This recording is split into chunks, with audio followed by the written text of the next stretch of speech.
Hi hello ಎಲ್ಲರೂ ಹೇಗಿದ್ದೀರಾ? I hope ಎಲ್ಲ ಚೆನ್ನಾಗಿದ್ದೀರಾ ಅಂತ ಭಾವಿಸ್ತೀನಿ. ನಾನು ನಿಮ್ಮ Geetha Ravi. Welcome back to my YouTube channel.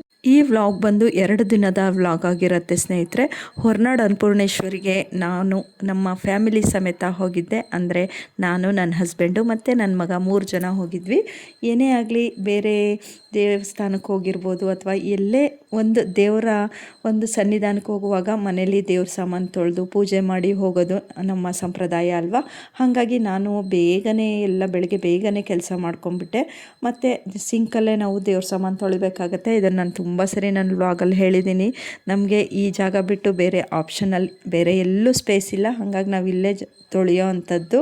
ಮನಸ್ಸು ಶುದ್ಧವಾಗಿ ಇಟ್ಕೊಂಡು ನಾವು ಏನೇ ಕಾರ್ಯಗಳನ್ನ ಮಾಡಿದ್ರು ಅಲ್ಲಿ ನಮಗೆ ಪ್ರತಿಫಲ ಸಿಕ್ಕೇ ಸಿಗುತ್ತೆ. ಇನ್ನು ದೇವ್ರ ಸಾಮಾನೆಲ್ಲ ತೊಳೆದಿದ್ದಾಯಿತು ಸ್ನೇಹಿತರೆ.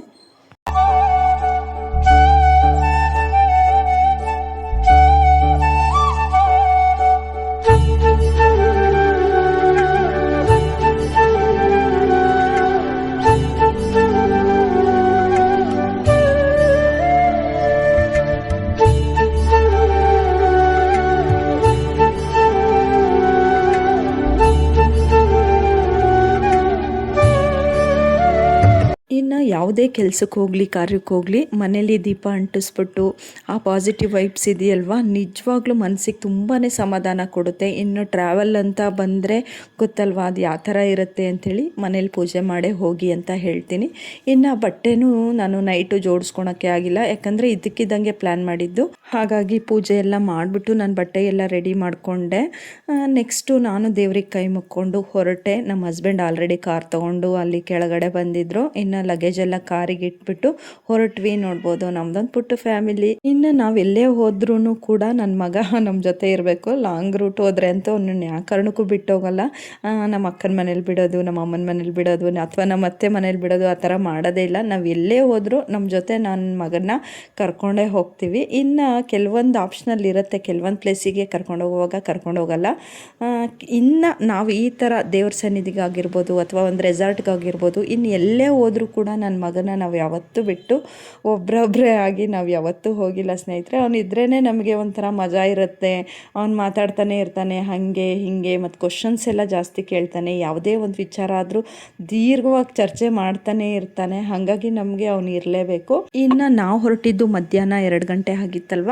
ಹಾಗಾಗಿ ನಾವು ಮಧ್ಯಾಹ್ನ ಊಟನೂ ಮಾಡೋಕ್ಕೆ ಟೈಮ್ ಆಗಿರಲಿಲ್ಲ, ಮನೆ ಕೆಲಸನೇ ಆಗಿತ್ತು ಅಂತ ಹೇಳಿದ್ನಲ್ವ.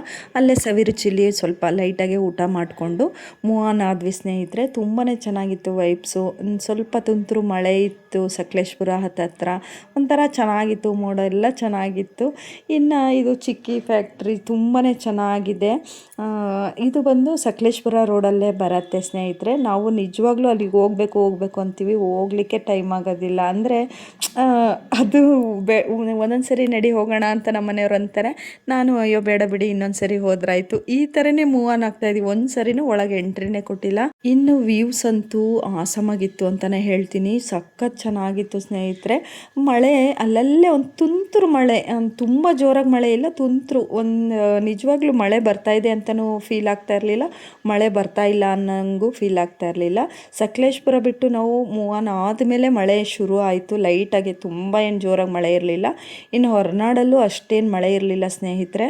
ಇನ್ನು ನೋಡಿ ಸಂಜೆ ಹಾಗೆ ಹೋಯಿತು. ಜರ್ನಿ ಮಾಡ್ತಾಯಿದ್ರೆ ಹಂಗೆ ಟೈಮ್ ಹೋಗೋದೇ ಗೊತ್ತಾಗಲ್ಲ. ತುಂಬಾ ಚೆನ್ನಾಗಾಯಿತು ಜರ್ನಿ ಅಂತಲೇ ಹೇಳ್ತೀನಿ. ಇನ್ನು ಕೆಲವೊಂದು ದೇವಸ್ಥಾನಗಳು ತುಂಬ ಚೆನ್ನಾಗಿ ಕನ್ಸ್ಟ್ರಕ್ಷನ್ ಆಗಿರತ್ತೆ, ಬಟ್ ನಮಗೆ ಅದು ಯಾವ ಟೆಂಪಲ್ಲು ಅಂತಲೇ ಗೊತ್ತಿರಲ್ಲ. ಇನ್ನು ನೋಡ್ಬೋದು ನಾವು ಧರ್ಮಸ್ಥಳದ ಹತ್ತತ್ರ ಬಂದ್ವಿ, ಬಟ್ ಧರ್ಮಸ್ಥಳಕ್ಕೆ ಹೋಗಲಿಲ್ಲ ನಾವು. ಬೋರ್ಡೆಲ್ಲ ಇತ್ತು. ಇಲ್ಲಿ ನಾವು ರೈಟ್ ತೊಗೋಬೇಕಾಗತ್ತೆ. ಹೊರನಾಡಿಗೆ ಹೋಗಬೇಕು ಅಂದರೆ ಇಲ್ಲಿ ರೈಟಿಗೆ ಹೋಗಬೇಕು. ಧರ್ಮಸ್ಥಳ, ಹೊರನಾಡು ಏನೇ ಹೋದರೂ ಇಲ್ಲಿ ಸಕಲೇಶಪುರ ಮುಂದೆ ರೈಟ್ ತೊಗೋಬೇಕಾಗತ್ತೆ ಇಲ್ಲಿ. ನಿಜವಾಗ್ಲೂ ನಾನು, ನನ್ನ ಮಗ, ನಮ್ಮ ಮನೆಯವರು ಹೀಗೆ ಮಾತಾಡ್ಕೊಂಡು ಹೋಗಿದ್ದೇ ಗೊತ್ತಾಗಲಿಲ್ಲ ಸ್ನೇಹಿತರೆ. ಎಷ್ಟು ಬೇಗ ಟೈಮ್ ಹೋಯ್ತು ಅಂತಲೇ ಗೊತ್ತಾಗಲಿಲ್ಲ. ಬಟ್ ನಾವು ಹೊರನಾಡಿಗೆ ಹೋದಾಗ ಹತ್ತತ್ರ 9:15 ಆಗಿರಲಿಲ್ಲ, 9 ಗಂಟೆ 9:05 ಈ ಥರ ಟೈಮ್ ಆಗಿತ್ತು. ಇನ್ನು ವ್ಯೂ ಮಾತ್ರ ಗ್ರೀನು ಸಖತ್ತಾಗಿತ್ತು ಸ್ನೇಹಿತರೆ. ಇಲ್ಲಿ ಬಂದಿದ್ದೆ ಒಂಥರ ಮಲೆನಾಡು ಎಂಟ್ರಿ ಅಲ್ವಾ, ಒಂಥರ ನಮ್ಮದೇ ಒಂಥರ ಪ್ರಪಂಚ.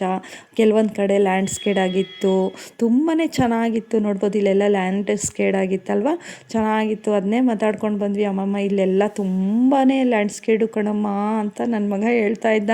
ಸುಮ್ಮನಿರು ಸೂರ್ಯ, ನಾವು ಮಲೆನಾಡಲ್ಲೇ ಬೆಳೆದಿರೋದು ಅಂತೇಳಿ ನಾನು, ಅಮ್ಮ ಈ ಮಲೆನಾಡು ಇಲ್ಲೇ ಬೆಳೆದಿದ್ದ ನೀನು ಅಂತ ಅದೇ ಕ್ರಾಸ್ ಕ್ವಶನ್ ಮಾಡ್ತಾ ಇದ್ದ. ಇಲ್ಲ ಸೂರ್ಯ, ನಾನು ಬೆಳೆದಿದ್ದು ಶಿವಮೊಗ್ಗ ಡಿಸ್ಟಿಕಲ್ಲಿ ಅಂತ ಅದನ್ನೇ ಹೇಳ್ತಾ ಮೂವ್ ಆನ್ ಆದ್ವಿ ಸ್ನೇಹಿತರೆ. ಇನ್ನು ನಾನು, ನಮ್ಮ ಮನೆಯವರು, ನನ್ನ ಮಗ 3 ಜನ ಹಿಂಗೆ ಮಾತಾಡ್ಕೊಂಡು ಒಂದು ವಿಡಿಯೋ ಮಾಡಿಕೊಂಡು ಒಂಥರ ಚಿಲ್ ಮಾಡಿಕೊಂಡು ಹೊರಟ್ವಿ. ಇನ್ನು ಕೊಟ್ಟಿಗೆಹಾರ ಹತ್ರ ಬರ್ತಾಯಿದ್ವಿ. ನನಗೆ ಕೊಟ್ಟಿಗೆಹಾರದಲ್ಲಿ ನೀರು ದೋಸೆ ತಿನ್ನಲಿಲ್ಲ ಅಂದರೆ ಆಗೋದೇ ಇಲ್ಲ. ನೀರು ದೋಸೆ ತಿನ್ನಬೇಕು ಅಂತಲೇ ಅಂದ್ಕೊಂಡಿದ್ದು. ಕೊನೆಗೆ ನನ್ನ ಮಗ, ಅಮ್ಮ ಇದು ಏನು ನೀರು ದೋಸೆ ತಿಂತೀರ ಬಿಡಮ್ಮ ಅಂದ. ಬಟ್ ನನಗಿಲ್ಲ, ಅಲ್ಲಿ ಕೊಟ್ಟಿಗೆಹಾರದಲ್ಲಿ ನಮಗೆ ನೀರು ದೋಸೆ ಬೇಕೇ ಬೇಕು. ಚೆನ್ನಾಗಿರುತ್ತೆ, ಒಂಥರ ಟೇಸ್ಟಿ, ತುಂಬ ಚೆನ್ನಾಗಿರುತ್ತೆ. ಮತ್ತೇನು ಗೊತ್ತಾ, ಇಷ್ಟೇ, ಅದೇನು ಹೊಟ್ಟೆ ತುಂಬೋದಿಲ್ಲ ನೀರು ದೋಸೆ, ಬಟ್ ತುಂಬ ರುಚಿಯಾಗಿರುತ್ತೆ. ಅಮ್ಮ ನೀನೇ ಮಾಡ್ತೀರಾ ಮನೆಯಲ್ಲೇ ನೀರು ದೋಸೆ ಬೇಕಾ ಅಂತ ಹಂಗೆ ಮಾತಾಡಿಕೊಂಡು ಬಂದ್ವಿ. ನೋಡ್ಬೋದು ಕೊಟ್ಟಿಗೆಹಾರ ಎಂಟ್ರಿ ಆಯಿತು ಸ್ನೇಹಿತರೆ. ಇನ್ನು ಕಾರು ಸೈಡಿಗೆ ಪಾರ್ಕ್ ಮಾಡಿ ನಾವು ಹೋಟೆಲಿಗೆ ಬಂದ್ವಿ.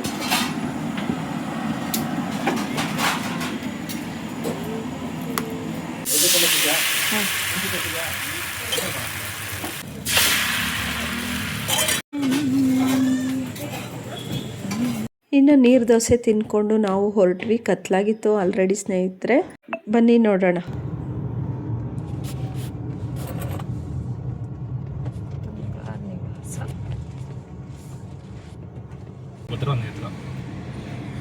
ನೇತ್ರಾವತಿ ನಿವಾಸ. ಜನ ಇದ್ದಾರೆ ರೀ. ಇಲ್ಲಂತೂ ವ್ಯೂ ಸಕ್ಕತ್ತಾಗಿದೆ ಅಲ್ವೇನ್ರಿ? ಇದೇನ್ರಿ ಇಷ್ಟೊಂದು ವೆಹಿಕಲ್ ಅರ್ಧ ಗಾಡಿ ಹೋಗ್ಬಿಡ್ತಾರೆ. ಹೌದಾ?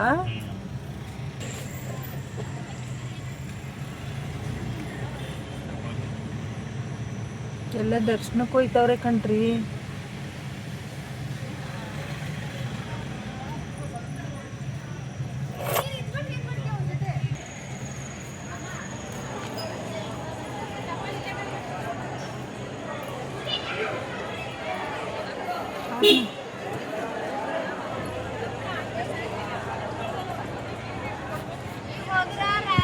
ಯಪ್ಪ, ಎಲ್ಲ ನೋಡಿ ಹೆಂಗಿದ್ದಾರೆ ಜನ.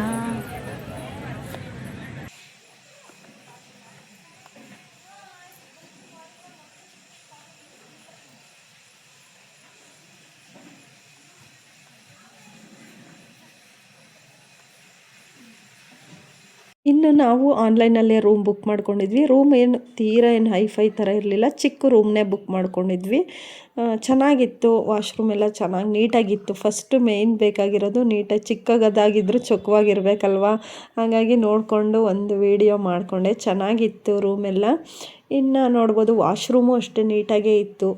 ಇನ್ನು ನಾವು ಫ್ರೆಶ್ ಅಪ್ ಆಗಿಬಿಟ್ಟು ರಾತ್ರಿ ಮಹಾಮಂಗಳಾರತಿ ಇರುತ್ತೆ, ನಾವು 9 ಗಂಟೆ ಮೇಲೆ ಹೋಗೋಣ ಅಂಥೇಳಿ ಬಂದ್ವಿ ಸ್ನೇಹಿತರೆ.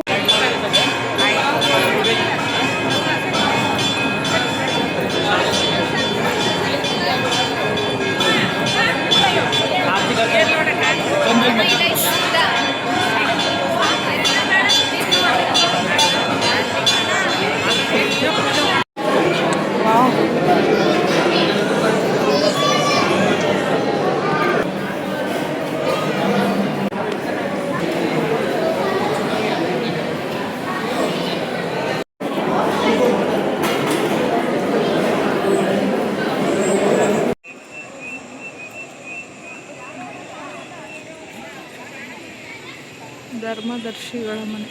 ಇನ್ನು ನೈಟ್ ಊಟ ಮಾಡಿ ಮಲಗಿಬಿಟ್ವಿ. ಇನ್ನು ಇದು ಬೆಳಗ್ಗೆ ನಾವು ದರ್ಶನಕ್ಕೆ ರೆಡಿಯಾಗಿ ಹೊರಟ್ವಿ. ಬೆಳಗ್ಗೆ ಬೇಗ ಒಂದು 6-6:30ಗೆಲ್ಲ ದರ್ಶನ ಮಾಡೋಣ ಅಂತ ಅಂದ್ಕೊಂಡಿದ್ದು. 6:30ನೇ ಆಗೋಗಿತ್ತು ಸ್ನೇಹಿತರೆ ನಾವು ರೆಡಿಯಾಗಿ ದೇವಸ್ಥಾನಕ್ಕೆ ಹೊರಡೋಕ್ಕೆ. ದೇವಸ್ಥಾನದ ಆಪೋಸಿಟೇ ನಮ್ಮದು ರೂಮ್ ಇದ್ದಿದ್ದು. ತುಂಬಾ ಚೆನ್ನಾಗಾಯಿತು ದರ್ಶನ ಸ್ನೇಹಿತರೆ. ಬಟ್ ಏನು ಗೊತ್ತಾ, ತುಂಬ ಕ್ರೌಡ್ ಇತ್ತು, ತುಂಬ ಜನ ಇದ್ದರು, ದಬ್ಬಿಡ್ತಾಯಿದ್ರು, ಅದೊಂದು ಬೇಜಾರಾಯಿತು. ನಾನಂತೂ ನೋಡಿದೆ ಕಣ್ಣಿಂದ, ಆದರೂ ಮನಸ್ಸು ಪೂರ್ತಿ ನಿಂತ್ಕೊಂಡು ದೇವ್ರ ದರ್ಶನ ಮಾಡ್ತೀವಲ್ಲ, ಆ ಥರ ಏನು ನನಗೆ ದರ್ಶನ ಆಗಲಿಲ್ಲ. ಬಟ್ ನನ್ನ ಮಗನಿಗೆ, ನಮ್ಮ ಮನೆಯವ್ರಿಗೆ ತುಂಬ ಚೆನ್ನಾಗಿ ದರ್ಶನ ಆಯ್ತಂತೆ. ನೋಡಿ, ಆದಿಶಕ್ತಿ ಶ್ರೀ ಅನ್ನಪೂರ್ಣೇಶ್ವರಿ ಕ್ಷೇತ್ರ ಹೊರನಾಡು ತುಂಬಾ ಚೆನ್ನಾಗಿತ್ತು, ದರ್ಶನ ಚೆನ್ನಾಗಾಯಿತು. ನೋಡ್ಬೋದು, ಒಳಗೆಲ್ಲ ಕೌಂಟರ್ ಸೇವೆ, ಏನಾದರೂ ಸೇವೆ ಮಾಡಿಸೋರು ಮಾಡಿಸ್ಬೋದು. ಅದನ್ನೆಲ್ಲ ನಾನು ತೋರಿಸಿದ್ದೀನಿ, ಹಾಗೆ ರ್ಯಾಂಡಮಾಗೆ ವಿಡಿಯೋದಲ್ಲಿ ತಕ್ಕೊಂಡೆ. ಯಾಕೆಂದರೆ ಅಲ್ಲೆಲ್ಲ ವೀಡಿಯೋ ಅಲೋ ಇರಲಿಲ್ಲ, ಮಾಡೋ ಹಂಗಿರಲಿಲ್ಲ. ಇನ್ನು ಹಳೇದೊಂದು ಸ್ವಿಚ್ ಇತ್ತು, ಅದನ್ನು ವೀಡಿಯೋ ಮಾಡಿಕೊಂಡೆ. ದೂರದಿಂದನೇ ಒಂದು ಸ್ವಲ್ಪ ತೋರಿಸೋಣ ಅಂತೇಳಿ ಟ್ರೈ ಮಾಡಿದೆ, ಬಟ್ ಆಗಲಿಲ್ಲ ಸ್ನೇಹಿತರೆ. ಇನ್ನು ದರ್ಶನ ಮಾಡಿಕೊಂಡು ಹೊರಗಡೆ ಬಂದ್ವಿ. ತುಂಬಾ ಚೆನ್ನಾಗಿ ದರ್ಶನ ಆಯಿತು. ನನ್ನ ಮಗ ಅಂತೂ, ಅಮ್ಮ ಇಲ್ಲೆಲ್ಲ ವೀಡಿಯೋ ಮಾಡೋಂಗಿಲ್ಲ ಕಣಮ್ಮ, ಬೋರ್ಡ್ ಹಾಕಿದ್ದಾರೆ ಅಂತ. ಅವನಿಗೆ ಭಯ, ಎಲ್ಲಿ ಬೈದ್ಬಿಡ್ತಾರೋ ನಮ್ಮ ಅಮ್ಮನ ಅಂತೇಳಿ. ಪರವಾಗಿಲ್ಲ ಬಾ, ನಾನೇನು ಪೂರ್ತಿ ಏನು ವೀಡಿಯೋ ಮಾಡ್ಕೊಳಲ್ಲ, ರ್ಯಾಂಡಮಾಗಿ ವೀಡಿಯೋ ಮಾಡ್ಕೋತೀನಿ ಅಂಥೇಳಿ ಹೇಳ್ತಾ ಇದ್ದೆ. ನಾವು ದರ್ಶನ ಮಾಡ್ಕೊಂಡು ಬಂದ್ವಿ ಸ್ನೇಹಿತರೆ. ತುಂಬಾ ಚೆನ್ನಾಗಿ ದರ್ಶನ ಆಯಿತು. ಬಟ್ ಅದೇ ಹೇಳಿದ್ನಲ್ವ, ದಬ್ಬಿಡ್ತಾ ಇದ್ದರು, ತುಂಬ ಕ್ರೌಡ್ ಇತ್ತಲ್ವ, ಹಾಗಾಗಿ. ಇನ್ನು ಪ್ರಸಾದನೂ ತೊಗೊಂಡಿದ್ದಾಯಿತು. ಪ್ರಸಾದ ತೊಗೊಂಡು ಇನ್ನು ಮಾರ್ನಿಂಗು ಟಿಫನ್ನಿಗೆ ನಾವು ಅಲ್ಲೇ ಅವಲಕ್ಕಿ ಮತ್ತು ಒಂದು ಲೋಟ ಕಾಫಿ ಕೊಡ್ತಾರೆ, ಹೋಗೋಣ ಅಂಥೇಳಿ ಹೊರಟ್ವಿ.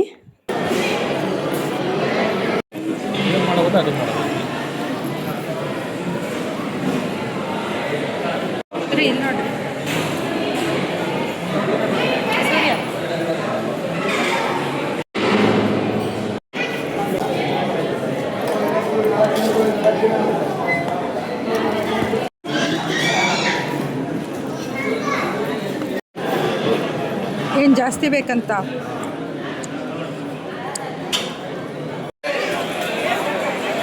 ಇನ್ನು ನಾವು ಹೊರನಾಡಿಗೆ ಬಂದ್ವಿ ಅಂದರೆ ಡ್ರೈ ಫ್ರೂಟ್ಸ್ ತಗೊಳ್ಳದೆ ಬರೋದಿಲ್ಲ ಮನೆಗೆ. ಯಾಕಂದರೆ ಅಲ್ಲಿ ಚೆನ್ನಾಗಿ ಸಿಗುತ್ತೆ, ಫ್ರೆಶ್ಶಾಗಿ ಸಿಗುತ್ತೆ. ರೇಟು ಬೆಂಗಳೂರಿಗೆ ಕಂಪೇರ್ ಮಾಡಿದ್ರೆ ಸ್ವಲ್ಪ ಜಾಸ್ತಿನೇ ಇದೆ ಅಂತ ಫೀಲ್ ಆಗುತ್ತೆ.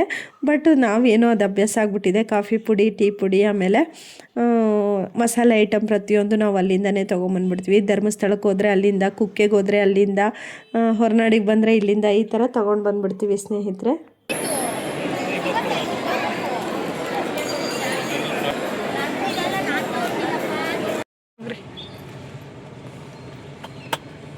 ಪ್ಲಾಸ್ಟಿಕ್ ಕೈ ಮುಕ್ಕೊಂಬಿಡ್ತೀನಿ. ಆದರೆ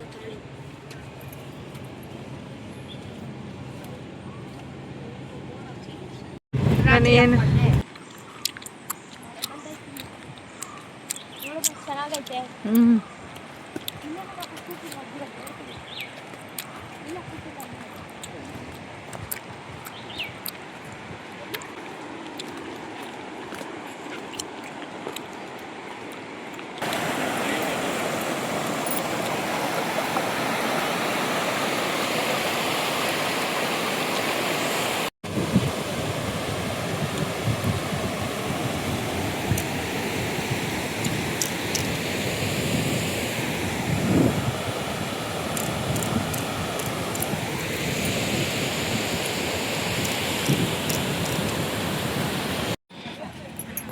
ಆ್ಯಕ್ಚುಲಿ ನೀನು ಮಾಡ್ಬೇಕು ಈ ಥರ ಎಲ್ಲ.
ಮತ್ತೆ ಬೆಂಗಳೂರಿನ ಎಲ್ಲಿ ಇಲ್ಲಿ ವೀಕೆಂಡ್